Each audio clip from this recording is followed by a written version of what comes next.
Olen Maarit Tartia-Kallio, Kainuun ammattiopiston kulttuurialan koulutusjohtaja. Ja puhun tässä nyt vähän tapahtumasta, joka meillä on lauantaina 26.11.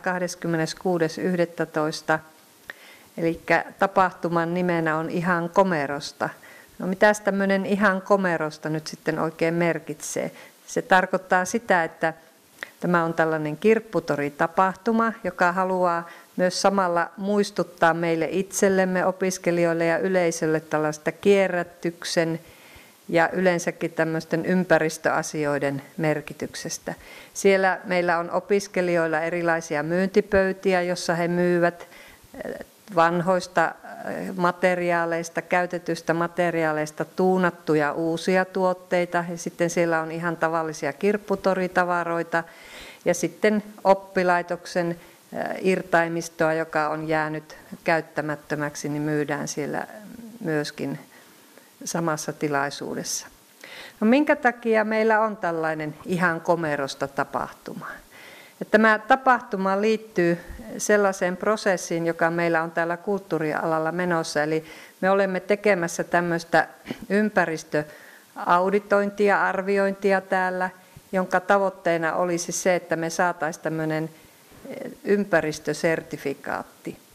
Ja tämä homma etenee sillä tavalla, että ensin meidän pitää käydä läpi koko oppilaitoksen toiminta, kaikki opetussuunnitelmat ja tehdä tämmöinen itsearviointi. Ja me teemme tämän itsearvioinnin tällaisen oppilaitosten kestävän kehityksen sertifiointia järjestävän Okka-säätiön materiaalin pohjalta. Eli siellä on meillä, sanotaanko, että ainakin kymmeniä, jos satoja sivuja kaikenlaisia kysymyksiä, joiden avulla me ryhmissä käydään läpi näitä ympäristöasioita. Ja siellä on opettajat, opiskelijat ja muu henkilökunta mukana tekemässä ensin tätä kartoitustyötä.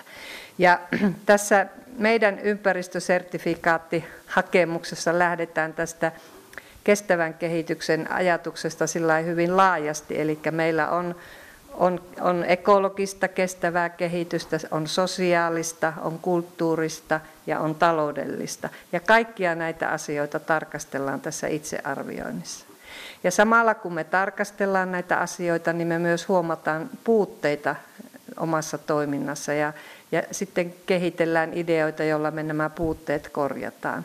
Ja meillä on myöskin tämmöisiä teemoja, joita me sitten alamme käsitellä tässä samalla rinnalla, jolla me halutaan tuoda tätä kestävän kehityksen ideologiaa ja asiaa esille vielä terävämmin. Ja sen jälkeen, kun me on tämä itsearviointi käyty läpi, ehkä joskus ensi keväällä, niin sitten me tietysti korjataan näitä puutteita ja sen jälkeen tänne tulee sitten ulkoiset koulutetut auditoijat arvioimaan tätä meidän toimintaa. Ja he käyvät läpi tätä meidän itsearviointia ja haastattelevat täällä opiskelijoita ja opettajia ja vähän tarkastelevat, että no pitääkö nämä arvioinnit paikkansa, että tapahtuuko tämä toiminta sillä tavalla, kun me olemme kertoneet näissä itsearvioinneissa. Ja sen jälkeen, jos nämä ulkoiset arvioijat ovat sitä mieltä, että me toimimme näiden kestävän kehityksen periaatteiden mukaan, jotka tässä opetus-, kasvatus- ja koulutusalojen Okka-säätiön materiaaleissa on määritelty, niin sitten he antavat meille tämmöisen ympäristösertifikaatin. Kaikissa Suomen kouluissa ja oppilaitoksissahan on jo tämmöinen kestävän kehityksen toimintaohjelma. Se on pitänyt vuoteen 2010 mennessä olla kaikilla. Ja nyt on sitten tavoitteena, että 2014 mennessä 15% olisi lisäksi tämmöinen ulkoisesti arvioitu, auditoitu sertifikaatti. Ja me kulttuurialalla ollaan nyt sitten näiden 15% joukossa, jos me saamme tämän sertifikaatin. Kainuun ammattiopistossa on Seppälässä luonnonvara-alalla viime vuonna saatu se, ja me oltaisiin nyt sitten toinen.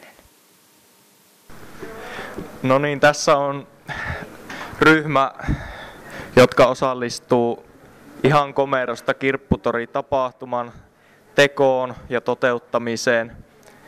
He kertovat nyt enemmän meille tästä tapahtumasta. Eli minä olen kuvataideopettaja Lea Karjalainen ja mukana tekemässä tätä tapahtumaa. Meillä siellä itse tapahtumassa varsinaisen kirpputorimyynnin lisäksi on nuoria yrittäjiä, jotka myy omia tuotteita. Tässä on heitä yksi ryhmällinen. Ja sen lisäksi lapsille leikkinurkkaus, kahvio, sadetikkutyöpaja, erilaisia näyttelyitä ja tämmöisiä testipaikkoja, missä voi testata vaikka hiilijalanjälkeä. Ja siinäpä ne oikeastaan tärkeimmät. Näillä nuorilla yrittäjillä on kierrätysmateriaali ollut aiheena omissa tuotteissa ja he voisivat kertoa vähän, että mitä heillä on tulossa myyntiin sinne kirpputoritapahtumaan. No hei, minä olen Voutilaisen Jaana ja opiskelen tilasisustusartesaaniksi täällä Timperинtiellä ja meillä on Marjan ja Raija-Liisan kanssa tämmöinen yritys kuin Kätevät NY ja pyritään tekemään tuotteita kierrätysmateriaalista. Jonkun verran toki täytyy ostaakin, mutta yritämme käydä kierrätyskeskuksista, kirpputoreilta ja muilta tuotteita. Ja tässä takana näkyykin meidän tuotteita, mitä sieltä tapahtumasta voi sitten ostaa. Me ollaan tehty muun muassa ihan kierrätysmateriaalista tämmöinen kynttilätuikkuteline, jossa on lasit on hankittu kierrätyskeskuksesta ja heinäseiväs halkaistu ja siihen upotettu nämä tuikkukupit. Sitten tuossa taustalla näkyy vielä tuommoinen naulakko, joka on myös tehty heinäseipäästä ja hirrenpätkistä sitten tuo jalkaosa.